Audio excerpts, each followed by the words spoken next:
Ouais, regardez. Excellent. Alors regardez-moi ce cul là, avec cet aileron là qui est énorme. Donc, voilà l'alignement incroyable. Alors pour bien comprendre un peu comment ça se passe à Goodwood, en fait vous avez chaque marque, chaque constructeur qui a un gros bâtiment en lui tout seul où il présente ses dernières nouveautés. Là par exemple on a Jeep, Alfa Romeo, là on a Ford. Là-bas on a Michelin, on a Volkswagen, on a Lamborghini, là-bas on a Mercedes. Enfin voilà, il y a toutes les marques à peu près qui présentent leurs voitures. Et on a aussi BMW, Rolls, enfin voilà, ils ont tous un stand. Donc ça c'est assez sympa. Alors là on a une alignée d'Aston Martin Vantage, les toutes dernières. Alors c'est marqué Next Génération GTE là, pour celle-ci. En fait c'est des nouvelles Vantage, mais avec des configurations spéciales. Elles sont très belles, hein. Moi j'aime bien les Aston Martin, dès que c'est des configurations qui sortent un peu d'ordinaire, un peu flashy, j'adore. Là, je les adore ces Anglais parce qu'avec eux on peut tout faire. Donc là je suis au volant d'une AMG GTR normale. Donc le volant super agréable au toucher, hein, Alcantara. On peut voir qu'il n'y a pas trop de carbone. Enfin voilà quoi, on est super bien assis, super bien calé dans les sièges et là on a une vue impressionnante, c'est super. J'adore ça, ce truc de pouvoir s'installer un peu partout dans les bagnoles, c'est génial. Alors là même hein, dans la CLS 53 AMG, là, on peut voir l'intérieur, on peut s'asseoir, bon là j'ai pas envie dans celle-là mais voilà. Alors ici on a une AMG GT 63S, c'est la version berline en fait de la AMG GT. Donc là pareil, hein, tout le monde peut s'installer dedans sans souci. Alors que c'est qu'une simple, enfin c'est une 4 places, il n'y a pas 5 places. Comme la plupart des sportifs de champ. Voilà à l'intérieur. Hein. On voit que c'est quand même moins raffiné que dans la MG GTR. Alors on en avait entendu parler, hein, mais voilà. Donc là on a 5 Pagani Zonda d'alignés. Donc on a la C12, donc ça c'est la première hein, Pagani. Là on a la Zonda F. On va avoir autant d'alignés. Alors celle-là en fait ça doit être une version course. Hein. Une Zonda R à mon avis. Là on a la Cinque. Celle-là la Cinque j'en ai déjà vu une à Paris. Et là-bas donc la Wera Roadster. Je vous filme de plus près la Wera Roadster. Alors, je ne sais pas comment fonctionne le mécanisme, hein. J'ai jamais vu de vidéo. J'ai l'impression que le toit s'enlève à la main et il ne doit pas se ranger derrière. Là. Je pense pas qu'il y ait la place. On voit qu'il y a beaucoup de carbone. Hein. Et donc là on a le cul de toutes les Honda après là-bas. Là. Bon, là on a Ford qui nous fait un petit délire super sympa pour les gamins. Ouais, regardez. Excellent. Alors le Urus, le voici. 4x4 Lamborghini. Alors c'est le deuxième que je vois parce que j'en ai déjà vu un tout à l'heure sur le parking en arrivant. J'ai pas pu vous le filmer. Mais là c'est le premier que je vois vraiment de près et que je prends le temps de regarder. Alors bon moi je suis pas trop pour le principe. Mais voilà, après ça reste une voiture quand même assez impressionnante. J'espère juste qu'on n'en verra pas trop. Je pense que le prix fait qu'on n'en verra pas trop. Parce que j'ai envie que cette voiture, enfin que Lamborghini reste quand même exclusif. Que son business c'est bien, qu'ils en vendent plein et tout, mais après pour l'exclusivité de la marque, je trouve pas ça terrible. Et à côté on a la Huracan Evo Spider. Donc c'est une évolution de l'Huracan Spider, Koenigsegg Jesko, 125 exemplaires, 1600 chevaux à condition qu'elle tourne à l'E85.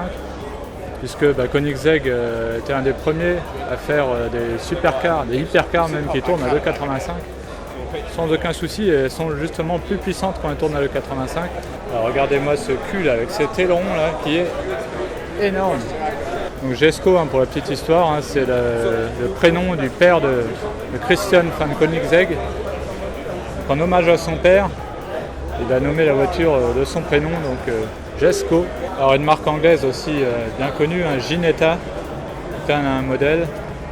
Par contre je ne saurais pas vous dire lequel, je ne connais pas en Ginetta. Et ici on a une Dendrobium, a priori électrique parce que je vois pas d'échappement. Je connais pas du tout cette marque, je ne sais pas si vous connaissez. Moi c'est la première fois que je vois ça, c'est pas bien, j'aime bien.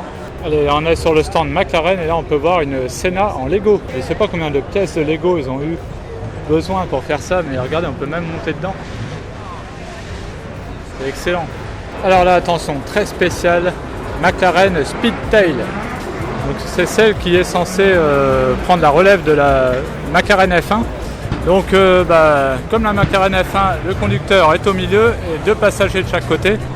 Alors après, son design est un peu spécial. Franchement, il faut aimer. Alors déjà, on peut voir la jante qui est pleine. Donc ça, c'est des questions d'aérodynamisme. Après, voilà, c'est pas forcément beau. Pareil, l'arrière est super allongé. Donc c'est une voiture qui est un V8 biturbo de 1050 chevaux, 106 exemplaires seulement, 2 400 000 €. Alors, ce qui est intéressant, c'est que par rapport à la Senna, le design n'a absolument rien à voir. C'est super épuré, ça part voilà, comme ça en ligne tout le long. C'est une goutte d'eau en fait cette voiture. Alors que la Senna, il y a plein de trucs un peu partout. Voilà à l'intérieur, on arrive à voir. Là on peut voir qu'en fait c'est pas vraiment plein, c'est ventilé. J'ai l'impression que c'est ventilé. À l'avant, c'est vraiment spécial. Alors ici on a la nouvelle de Tomaso P72 sur base d'Apollo. Ça c'est la présentation officielle ici à Goodwood. Et moi j'adore déjà les De Tomaso, tout ce qui est Pantera, tout ça. Mais alors là ils nous ont sorti un modèle, il est superbe. Ça c'est vraiment la classe à l'italienne. D'ailleurs c'est marrant, ils ont mis le volant à droite sur celle-ci. P72, il y aura 72 exemplaires. Et donc voilà, ici on a d'autres De Tomaso, donc beaucoup plus anciennes. Ici il y a un modèle que je connaissais pas, la Vela Lunga. Enfin le nom me dit quelque chose en même temps. Donc ça c'est vraiment très rare. Là ici on a la Mangusta. Alors ça c'est pareil, c'est super rare, on n'en voit pas souvent. Et regardez, ce que j'aime bien sur celle-ci, c'est l'arrière. L'arrière avec la vitre qui est séparée en deux. Moi j'adore parce qu'en fait ça s'ouvre de chaque côté, un peu comme, je sais pas comment on peut, comme un livre ouvert. Ouais, comme un livre. Donc ici il y a des Tomaso Pantera, donc ça c'est les plus connus. Et voilà, celle-ci ma préférée. Je trouve que ça ressemble un petit peu à une Countach, un petit peu avec l'aileron et tout. Donc, je trouve ça super beau. Et là on en a une autre, donc la Pantera SI. Première impression là pour la première fois que je viens à Goodwood, au Festival of Speed. Pour l'instant j'ai pas de mots, quoi. C'est un truc de malade. Franchement, si vous êtes passionné de bagnole, il faut venir. J'ai même pas fait encore, je sais pas, j'ai même pas fait un quart du truc. Et j'en ai déjà pris plein les yeux, mais c'est un truc de fou. Alors on a même ici un proto de voiture volante. Alors moi je suis pas pour les voitures autonomes, mais par contre les voitures volantes, là je dis oui. Alors comme on est en Angleterre, forcément il y a une TVR. Ah non, c'est même pas une TVR en fait, c'est TR tout court. Et Speed 12 Turbo. J'ai cru que c'était une TVR, c'est vrai que ça ressemble, mais non. Radical Rapture, c'est la toute dernière. Alors là on est chez Rolls-Royce et donc je ne vais pas vous montrer tous les modèles parce que vous connaissez déjà. On va juste regarder le Kuhlmann. Donc le Kuhlmann c'est le nouveau 4x4 Rolls-Royce, donc c'est la première fois qu'ils font un SUV. Et donc j'avais encore jamais vu en vrai. Donc déjà on peut voir à l'intérieur le petit truc avec les coupes de champagne. Donc ça c'est assez classe. Et à l'arrière, regardez les sièges, les petits sièges en strapontin là, qui sortent du coffre, qui sont sur la malle en fait. C'est énorme. Et ça, je suis sûr que c'est dedans, ça fait comme une petite table basse Rolls-Royce. Alors, je vous montre aussi juste cette Dawn Black Badge, juste pour la couleur. Je la trouve super de cette couleur, c'est original. Ah.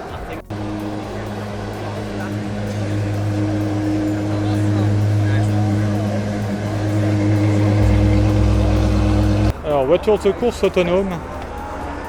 Voilà, ça existe, faut le savoir. Alors ici nous avons un prototype de M8. Là on peut voir les entrées d'air là à l'arrière. Et donc voilà la nouvelle M8 en cabriolet. Et là on a la i8 qui est aussi en cabriolet, en roadster. Donc, le moteur de la Koenigsegg Jesko. Donc, là vous pouvez voir le système d'ouverture de porte. Ouais, donc le coffre, pour le coup je pense que la brosse à dents elle tient. Mais c'est tout. Hein. Là c'est la mode aussi avec les écrous centraux, ça se fait de plus en plus. Regardez, les jantes sont toutes en carbone. Et donc voilà l'intérieur de la Jesko, du carbone partout. Regardez-moi ça, l'échappement. C'est qu'un petit V8 finalement. C'est dingue de se dire qu'on est juste face à une Jesko là. Elle est à portée de main. Alors Toyota ici nous présente sa nouvelle Supra. Alors là je suis super content parce que ça faisait très longtemps que je voulais voir une BAC mono ou BAC mono. Donc c'est une voiture que j'adore. Là j'attendais de la voir en vrai. Donc c'est une monoplace homologuée route. Alors homologuée du moins en Angleterre. Hein. En France Ça m'étonnerait que ça soit homologué. C'est bien dommage parce que donc, comme vous voyez c'est comme une Formule 1 homologuée pour la route. Ça c'est un truc de malade et c'est super léger pour une puissance non négligeable. Donc du coup c'est un truc de fou. Donc imaginez ça dans la circulation. Alors ici nous avons la Ferrari 7X Design. Donc ça c'est un truc qui vient de sortir tout juste. Et donc ça s'inspire à la fois de la F40 et de la 288 GTO. Donc on peut voir par exemple que l'aileron s'inspire de la F40 sauf qu'il n'est pas fermé. Et là on peut voir donc l'inscription GTO. On a du coup les grilles là, qui font bien rappeler à la GTO. Pardon. Et donc ce que j'adore là-dessus, donc c'est ça qui rappelle aussi la F40. Et en même temps donc une arête au milieu comme ça. C'est vraiment super beau. Ok, donc là le gars vient de me dire donc c'est le même moteur que la 488, exactement le même, il n'est pas le plus puissant. Donc juste la carrosserie a été modifiée. Par contre il ne sait pas combien d'exemplaires sera fait, à mon avis un seul. Mais voilà, il n'a pas pu me dire exactement là-dessus. Alors là vous avez un truc incroyable chez Jaguar, c'est que vous pouvez faire un tour avec un mec en F-Type et il vous emmène faire du drift. Donc là ça se passe là derrière, là. Regardez, je ne sais pas si vous entendez, il y en a un là qui est en cours. Le drift, je peux vous dire que le mec il se fait plaisir, quoi. Regardez, alors, je sais pas si on va le voir là-bas, il y en a un qui est en train de tourner. Je sais pas combien de trains de pneus ils usent à la fin de la journée, mais je trouve ça excellent dans le principe. Là, ils savent faire perdurer la passion automobile. C'est dommage qu'on n'ait pas ça en France. Je sais pas si vous entendez, mais le mec il fait des donuts là, carrément. Un truc de dingue. Et c'est parti suivant. Excellent. Et voilà, c'est parti, donc il se relaie à deux là.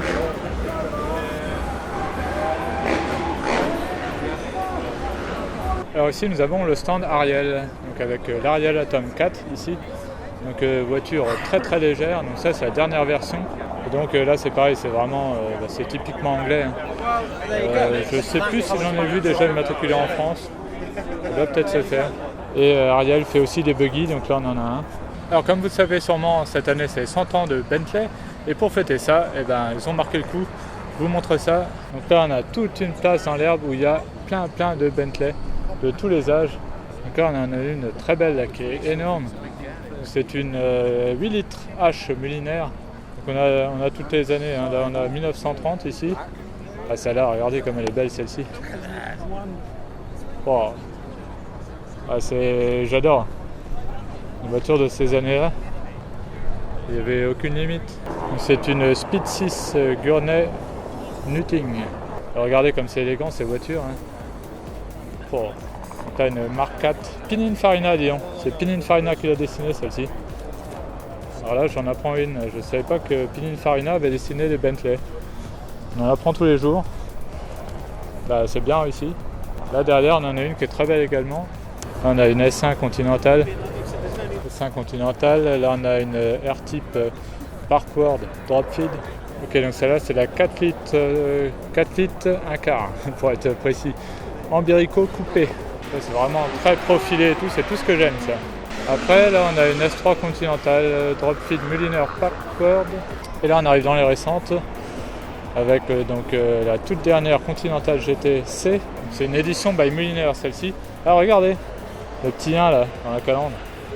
Ah, j'adore, ça fait vraiment la typée voiture de course des années 30. Allez, on va regarder l'intérieur un peu plus, celle-ci, parce qu'elle me plaît bien. Ah, regarde, là c'est vraiment la classe. Franchement, oh là là. Elle est belle hein, cette nouvelle Continental GT, moi j'aime beaucoup. Là après on a le Bentayga, donc le 4x4 Bentley. Bon, voilà, moi je suis pas très suivi. La Mulsanne, la Brookland coupée. On n'en voit pas souvent ça. Brookland coupé. Regardez, c'est énorme. Ah, sympa, là, on a une Bentley Continental GT Zagato. Ça, c'est rare. Je suis pas sûr d'en avoir déjà vu, à part en photo, mais là, en vrai, c'est du Zagato, hein, on aime ou on n'aime pas. Moi, pour le coup, je suis pas fan. Continental GT, ancienne génération, en version GT3R, l'ancienne génération de Continental GT. Et là, on a une Azure. J'aime bien l'Azure. Ça reste encore typé ancienne Bentley, l'époque où c'était, ils faisaient les mêmes que les Rolls en fait. Là on a l'Arna HT, donc on retrouve exactement la même en Rolls, la Turbo RT. Ça c'est les voitures qui aujourd'hui sont largement abordables. Alors, peut-être un peu moins pour les Continental R comme ça en coupé. Ce modèle-ci, vous en trouvez à pas cher. Et là, donc pour finir, on a la nouvelle Flying Spur. Alors les jantes sont énormes. Après, je trouve qu'elle est un peu trop passe-partout. Moi, à mon goût, je trouve que ça fait pas trop Bentley en fait. Je trouve que ça fait plus allemande. Alors là, je vous présente en exclusivité l'Aston Martin DBX, le premier 4x4 Aston Martin, le premier SUV. Alors là, il est encore en tenue camouflage. C'est-à-dire qu'elle n'a pas encore été présentée officiellement. Mais là, on peut voir en gros à quoi elle va ressembler. Donc là, on peut voir l'avant. Donc la fameuse calandre de Aston Martin, hein. Il n'y a pas de doute là-dessus. Après, on peut voir, il y aura donc deux entrées d'air là au moins sur le capot. Après, alors l'intérieur il est un petit peu camouflé. Alors, on peut voir au moins les sièges. Voilà, après, ils ont caché le tableau de bord. Hein. Alors l'arrière, voilà l'arrière intéressant. Là, on peut voir les feux qui ressortent carrément. Donc là, on peut deviner en gros à quoi elle va ressembler. Voilà. Là, on a comme un gros béquet. Not rail. Okay. Donc c'est pas un vrai, hein, c'est pour donner l'illusion. Hein. On voit que c'est du faux, hein, c'est ce que disait le gars. Voilà, ça donne quand même en gros une idée d'à quoi ça va ressembler, au moins de sa taille. Alors ce qui est bizarre, regardez ce qu'ils ont mis pour cacher carrément les trucs de porte. C'est bizarre. Alors on va aller faire un tour aussi chez Citroën, hein, vu que Citroën fête aussi ses 100 ans, comme Bentley. Donc là on a déjà une 2 chevaux et une traction. Et à l'intérieur, alors ça n'a rien à voir avec Bentley hein, déjà, parce qu'on n'est pas en France, hein, on est en Angleterre, donc c'est normal que Bentley soit plus à l'honneur que Citroën. Donc là on a un concept, alors celui-là qui est pas trop mal, alors, je ne sais plus comment il s'appelle, on va regarder, qui est assez intéressant. Très futuriste hein, forcément. Et là, alors là par contre, je ne sais pas ce qui leur est arrivé. Là, ils ont fait de la Mi One. Et franchement, pour les 100 ans, ils auraient pu faire largement mieux. Là. Je ne sais pas ce qu'ils ont fait. Alors, regardez les poignées de porte pour l'ouvrir. Voilà. Bon là, franchement, Citroën, pour les 100 ans, ils auraient pu faire mieux. Donc ça, c'est le premier concept que vous avez présenté. Donc là, on a le 1919 concept qui rattrape le coup. Donc, voilà, très futuriste hein, celui-là. Alors là on a un tracteur, il est énorme, un Case. Pour ceux qui connaissent en tracteur, rouge jumelé à l'avant, rouge jumelé à l'arrière, il n'y a pas de cabine. Ah ouais d'accord, en fait c'est un tracteur autonome. Je viens de voir qu'il n'y a pas de pilote, hein. Il n'y a pas de cabine. À la rigueur pour l'agriculture, c'est vrai que ça peut être pas mal. Ça se fait déjà presque hein, en fait. Hein. Aujourd'hui ils sont pilotés par satellite.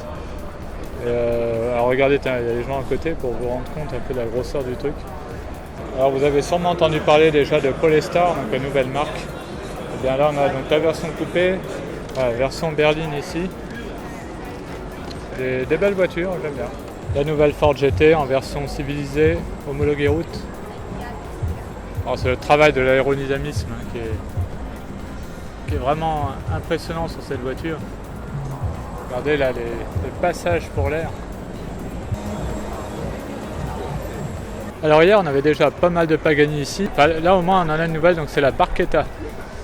Pagani Zonda Barchetta, ça c'est un truc de dingue. Donc voilà la Barchetta. Regardez le petit truc original là, c'est ici là, il y a un cache sur la roue, un peu comme sur le Citroën de l'antan on va dire. Et voilà donc regardez, donc là il n'y a pas du tout de toit sur celle-ci. Donc là on peut voir un peu l'intérieur. Et donc l'arrière, hein. Donc là on a toute la lignée avec les autres. C'est un truc de malade. Alors on peut voir qu'elle est toute en carbone. Ah, c'est un truc de malade celle-là. Voilà, donc là la rouge c'est la Zonda F et ici la C12. Donc la C12 c'est vraiment une des toutes premières Zonda. Donc voilà l'alignement incroyable.